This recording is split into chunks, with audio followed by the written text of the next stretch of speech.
Welcome to this Farming for a Better Climate podcast. The sooner we can get these heifers into the milking herd and producing milk, they're going to pay back their rearing costs quicker, but it also means that we've got less unproductive animals on the farm. So these heifers during the rearing phase are not producing any milk, but they're still contributing to our greenhouse gas emissions. My name is Seamus Murphy. In this podcast, I speak to dairy consultant Lorna MacPherson and Veterinary Investigation Officer Megan Fergusson about improving efficiency in the dairy herd. Scotland's ambitious targets to reduce emissions by 2050 will have an impact on the dairy industry. One of the best ways to reduce your greenhouse gas emissions on farm is to become more efficient. Lorna and Megan speak about some of the things that you can do on farm to help improve your efficiency. We touch on loads of different topics, including improving the health status of the herd, improving nutrition of the herd, fertility, all of those topics and more. It's a really interesting listen, and I'm sure you'll get loads from it. There's lots of good practical takeaway points that farmers can act on. Make sure and follow Farming for a Better Climate on Facebook and Twitter. And there is a new practical guide on improving efficiency in the dairy herd that can be found on the Farming for a Better Climate website. Enjoy the podcast. So Lorna, would you like to introduce yourself? Yes, hello there. My name is Lorna MacPherson. I'm a dairy consultant with SAC Consulting, and my background is very much in nutritional management of dairy herds. And Megan? Yep, hello. My name is Megan Fergusson. I am a Veterinary Investigation Officer with SAC Vet Services. Previously, I've been a vet in practice, so on farms doing a lot of practical vet work. So the first question I have for you is, why is fertility important when it comes to efficiency of milk production? Lorna? Yeah, fertility really is the key driver of profit in the dairy herd. For looking at maximising milk output, we really want to try and get cows back in calf quickly after calving, ideally sort of within about 85 to 95 days. And the reason for that is that the longer the cow is not in calf, the more days open we have, basically the average days in milk of the herd declines, and so our average daily milk yield will also fall as well. So we know that milk yield drops as the cows progress through their lactation. And we also know as well that milk that's produced later in lactation as well is less efficient, as well as yields are falling. So essentially we want to maximise milk output, and we do that by getting cows back in calf quickly.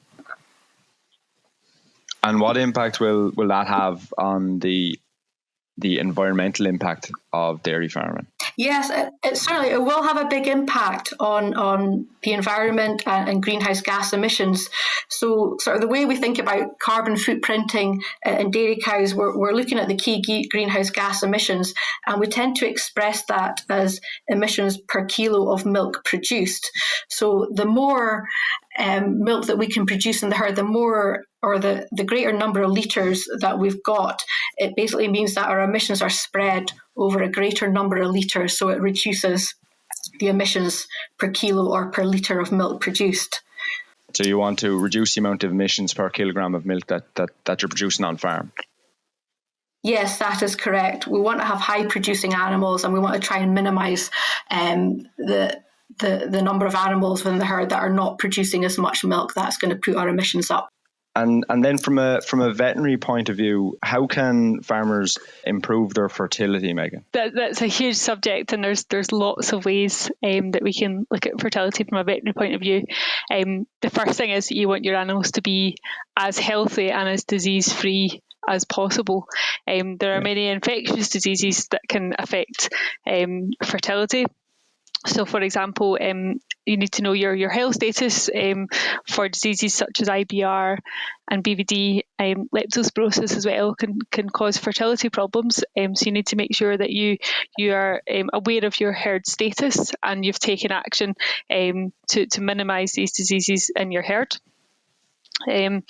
Other ways are to have regular fertility visits with your vet. So if cows are calving and are not cycling again, and we'll probably go into reasons why that might be, you want to know about those cows and you want to take action quickly to make sure they are cycling and are ready to get back in calf, so that they don't end up going down the lactation curve at the end of their lactation and producing milk that's not efficient. And so what should a farmer be aiming for?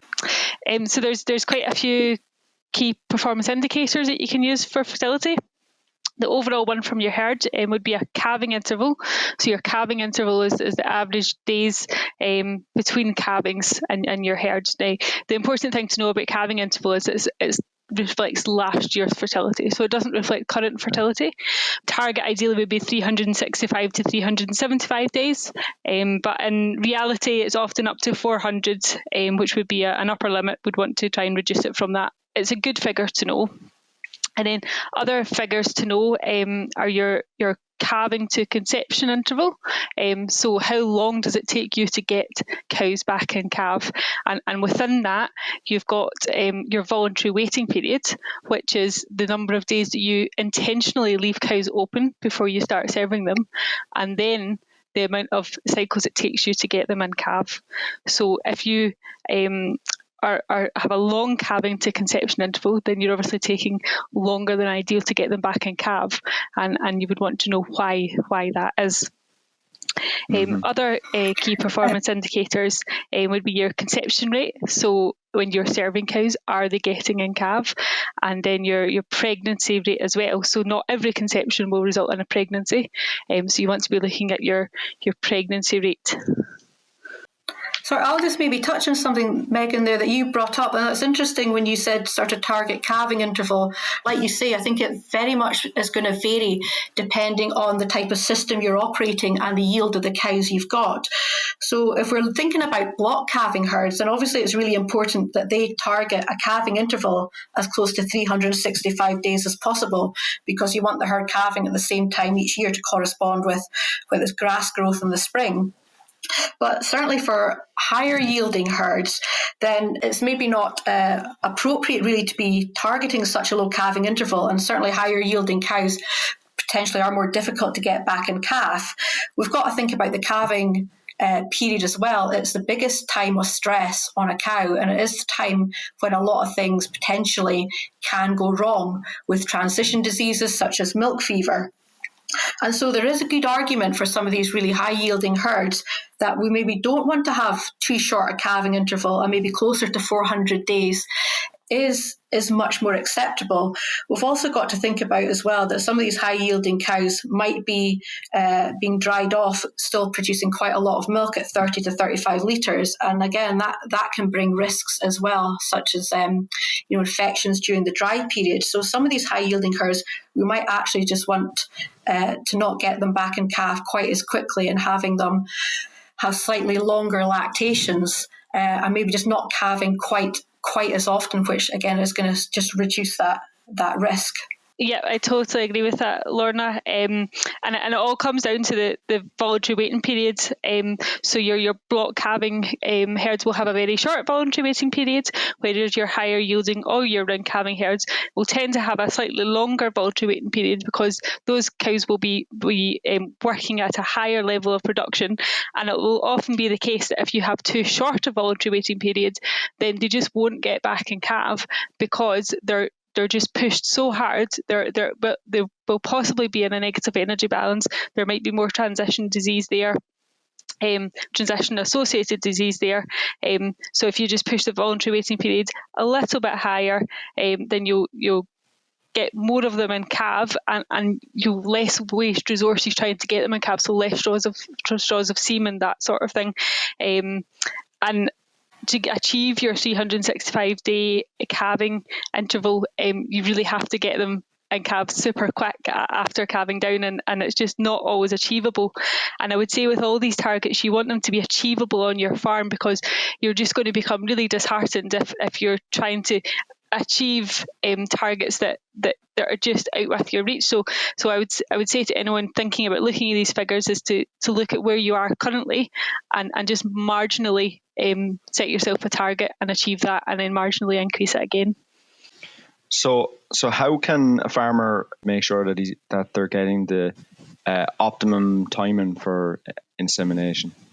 Yeah, I mean, heat detection really is one of the crucial things about achieving high pregnancy rates, and making sure that we detect cows in heat. And there's a number of ways to do that.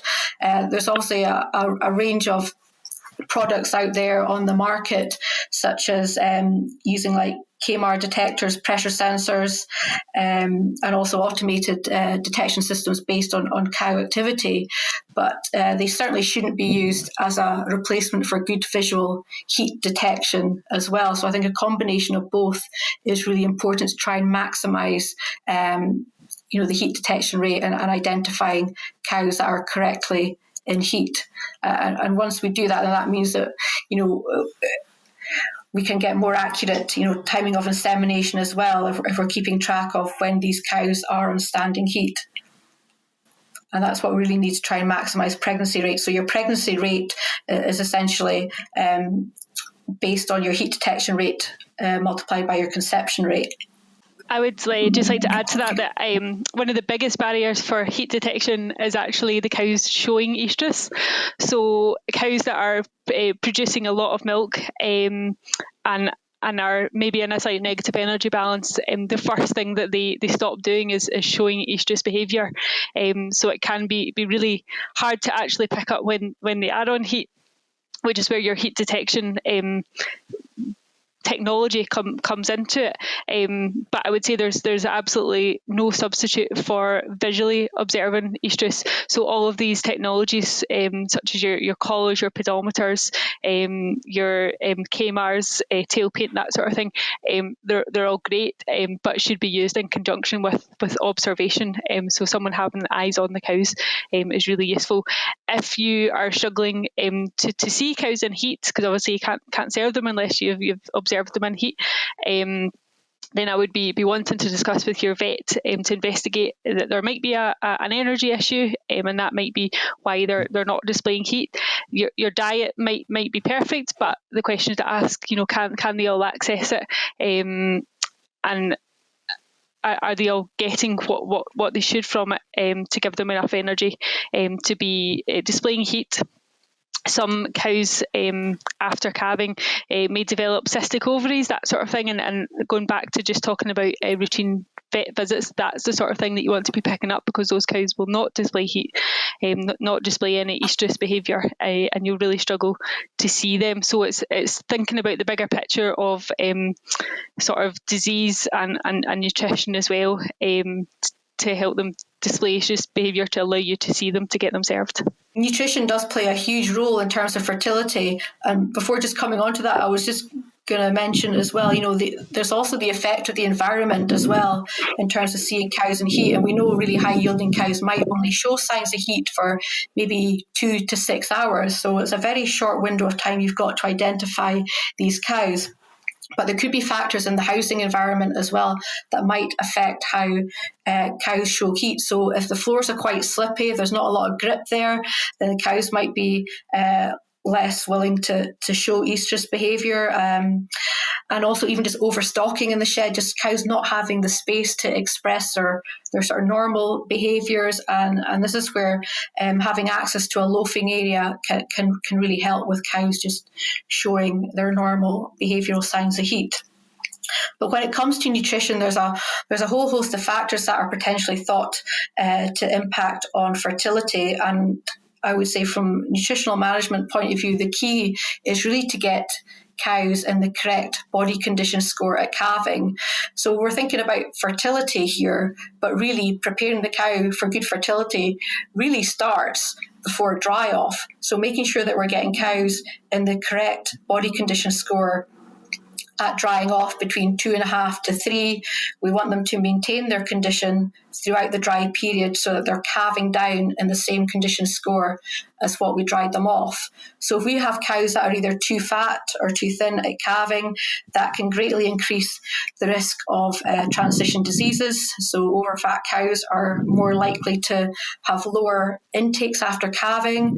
They're likely to lose a lot more body condition and mobilise their own body reserves to help support milk output. And it's really trying to control that loss of condition in early lactation is key. So the recommendation is that in early lactation, cows lose no more than half a condition score unit. And there's certainly a lot of research to show that if cows are in severe negative energy balance in early lactation, if they're losing up to 1 unit of condition score, then that can seriously impact on their fertility. So these cows will take longer to start cycling and they will have lower conception rates. But it's all about getting cows in the right condition score at the right time at drying off and at calving. Trying to maximise dry matter intake as well in early lactation, so we can maximise energy intake, because feed intake is always going to lag behind milk output. So milk output tends to peak around about 4 to 6 weeks after calving, but dry matter intake tends to peak about 10 to 12 weeks after calving. So we have this period of negative energy balance, and we need to try and minimise that as much as possible. So quite often when it comes to fertility, we often tend to think about mineral problems as well, or trace element deficiencies. But I would say in terms of nutrition, I would say energy is probably the most important factor. And if there's deficiencies of copper or selenium or some of the other trace elements, that can impact on conception rates and embryo survival. But I would say energy is really the key. Protein nutrition is important in early lactation. If we're overfeeding protein, feeding too much of it, again, that can increase the rate of body condition loss in early lactation. And it's also useful to keep an eye on milk urea levels as well. So high urea in the milk can indicate that we're feeding far too much rumen degradable protein, and that is thought to potentially affect embryo survival by affecting the environment within the uterus. So protein nutrition is important as well, but I would say energy is first and foremost. So both nutrition and disease play a crucial role in efficiency and in fertility. Absolutely, yeah. I think they go hand in hand, but health is probably one of the biggest things. We can have a great diet, we can have the diet balance for protein and energy, we can have the right level of trace elements there, but if we've not got healthy cows, then I think the healthy cows, that is first and foremost probably the most important thing. Just to add on to that, Lorna, if you are seeing cows in estrus and you're serving them and they're returning to estrus, then they've obviously not conceived. That's been unsuccessful. And if they're returning regularly, as you would expect, with a sort of 21, 23 day cycle, then it might be that your AI technique is not bang on time or something like that. But ones to watch out for are the ones that are returning to estrus at an irregular period. So that might indicate that they have actually conceived and then they have suffered from early embryo loss. And early embryo loss is a massive indicator of many of the infectious diseases that I mentioned previously, like BVD, IBR and lepto. So if they are returning to estrus, what you would consider to be in between a cycle, then that's, if you're noticing that, then I would definitely advise that you investigate infectious disease in the herd. From a veterinary point of view, if you have a cow that you're regularly having difficulties getting it in calf, what can you do then? Okay, so you would definitely want some vet involvement. So what your vet will do is probably scan the ovaries. Some cysts on the ovaries will make them go quiet and not cycle, and there are other types of cysts that will make them cycle continuously. So it might be that that's what's going on. That's perfectly treatable. And your vet can certainly help you treat that and hopefully get that cow and calf. There are other drugs that can be used, but the first thing you have to make sure is she in good body condition to conceive, because it might be that's the reason why she's not holding the pregnancy. But going on further from that, fertility visits with your vet are really useful. As I've mentioned previously, they'll identify these cows that are not cycling and might be cystic, and you can act on them before they're empty for too many days. Another good category of cow to bring out at your fertility visit is anything that's calved since the last visit, because what you want to make sure is that these cows are cleaning themselves up inside and starting to cycle. So post-calving checks are really useful to catch the cows that might have infections in the uterus post-calving or some damage from calving, and identify them and act on them before it becomes a problem and they end up being open for more days than they should be. Another category of cow that some people will bring out is cows that are due to be dried off. So if you've had problems with abortions later on in gestation, then some people will get their cows that are due to be dried off checked just to make sure that they have remained in calve and are good to be dried off. So discuss with your vet. Regular fertility vet visits will increase fertility efficiency on the farm for definite. So it's better to be proactively having these conversations with your vet rather than just reacting when the issues arise. Absolutely. So if you're having visits and you're noticing there are a lot of cows with cysts, then you want to be looking at your transition period to work out why that's happening rather than treating them. So that would be the aim, would be to stop it happening in the first place. And just speaking about the transition phase as well, making sure that you've got a good record of any transition diseases that are occurring. So things like milk fever and retained fetal membranes, cows that experience milk fever or hung cleansings will certainly have their fertility affected and will take longer to get back in calf. So it's important to record these diseases and also know, what level they're at in the herd. And so anything over 5% in terms of milk fever or retained fetal membranes really should be investigated, and whether it's nutrition that needs changing or the management that needs changing. If we can get the transition diseases down to an absolute minimum, then that goes a long way to making sure that cows are cycling well after calving and getting back in calf quickly. And so why is the age at first calving so important? That's really important for a number of reasons. So a lot of it comes down to economics. So we'll think about, production costs. Heifer rearing accounts for about 20% of the total production costs in a dairy herd. And there's a lot of evidence now that's come out over the last few years, a lot of work that's been done by the Royal Veterinary College down in London, looking at what is the target age at first calving. And when we look at not just the economics, but also the performance of these heifers in their first and second lactation and going forward, the economic optimum is around about 22 to 24 months. But the national average is currently still around about 28 months. So the sooner we can get these heifers into the milking herd and producing milk, they're going to pay back their rearing costs quicker, but it also means that we've got less unproductive animals on the farm. So these heifers during the rearing phase are not producing any milk, but they're still contributing to our greenhouse gas emissions. So from an environmental point of view and trying to reduce your carbon footprint, we want to get these heifers into the herd as quickly as possible. But again, as I say, it does come back to economics and cost as well. So a heifer calving at 24 months, her sort of break-even point to pay back her rearing costs is somewhere around about halfway through her second lactation. But if we have a heifer that's calving down closer to 30 months, it's going to be well into her third lactation by the time she pays back her rearing costs. And we know as well there's a number of heifers, they will fail to meet their first lactation, let alone their third lactation. So we want to try and minimise losses and get heifers into the herd as quickly as possible. We don't want them calving too young either. We can get them calving at too young, so at 21 months or even less than that, then potentially they are going to struggle to compete with bigger cows in the herd. But again, it looks like lifetime fertility and lactational yields can be compromised if heifers calf too young. But if they're calving around about 22 to 24 months, then there's a lot of evidence to show that these heifers are more fertile than older calving heifers, and they will produce more milk over their lifetime as well. If you are aiming to get these heifers calving down about 2 years of age, that starts on the day they hit the ground. So calf disease plays a huge part in getting these heifers growing and ready to serve. So colostrum management is super important. You want them to be free of disease. You want what you're feeding them to be converted efficiently.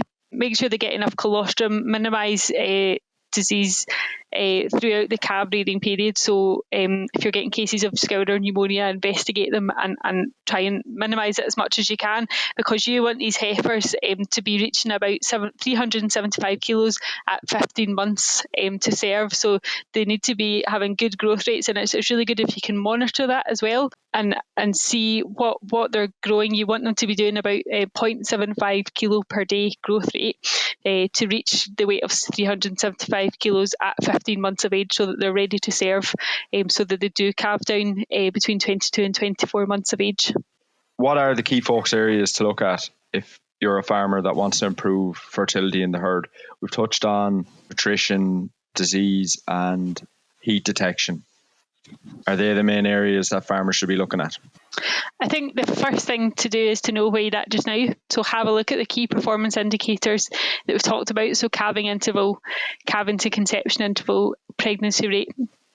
Have a look at where you currently are with them. Are you near the targets? And targets will vary between farms, so I would discuss with your vet where ideally you should be, and have a look at them. Can you improve on them? And if they're not what you want to be, why are they not what you want them to be? And that's where you go and look at other areas, such as body condition scoring, disease, and nutrition. Yeah, just to add to that as well, yes, just looking at, working out what is your heat detection rate, what are your conception rates as well, and what can you do around that to try and improve your heat detection rate, or is it down to AI technique or handling of semen? There's a lot of different areas that could contribute to poor fertility. But I think, yes, we have certainly covered the most important ones, such as health status, nutrition, body condition score, and minimising transition diseases. But there's also a lot around about, heat detection and the correct timing of insemination and insemination technique as well, which can also play a part. Yeah. So a lot of people will use, you might think using a bull is really good. It saves you doing any heat detection. But what you want to make sure is that bull, number one, is fertile. So have him fertility tested before you use him, particularly if you're block calving, because if he's not working, then your block's going to slip back, which obviously you don't want. Make sure he's not carrying any disease. So the number one disease I'm thinking of when we're talking about bulls is Campylobacter. So bulls can carry Campylobacter, which is a type of bacteria, and they will spread it to animals as they serve them, and can cause infertility and abortions. And we've had reports of devastating effect of Campylobacter in herds, because consequently what happens is the cows then become infected, and will more than likely subsequently abort in years to come. Fertility in the herd overall will plummet. And there's no treatment for it other than culling cows out the herd, or reverting to AI would be the only other option. So basically it's much better to prevent this from getting into your herd and into your cows. So any new bulls that are brought into the herds, we would always advise that they have a sheath wash, just to make sure they're not infected before they come into the herd. The most at-risk bulls would be young bulls who have worked before you've got them. So they're definitely the ones to watch out for. But I would advise that any bull coming into the herd has a fertility test and a sheath wash for Campylobacter. So what would be your 3 takeaway points for farmers then? So the first one I would say is most important is to benchmark. Know where you are. What are your current fertility statistics, such as your calving interval, your calving to first service, calving to conception interval, etc. Know what your pregnancy rate is and how efficient you are at your heat detection. And then once you know those figures, what is the potential for improvement? Where do you want to be? And you can benchmark yourself against other similar types of herds with similar management systems, similar yields as well. And if you need more information on that, you can speak to your vet, or it's easy enough to get those sort of benchmark figures from organisations such as AHDB Dairy or King's Hay. Secondly, I think nutrition has a big influence really focusing on the transition period. So it's all about getting cows in the right body condition score, managing nutrition to meet requirements, and trying to minimise that condition loss in early lactation.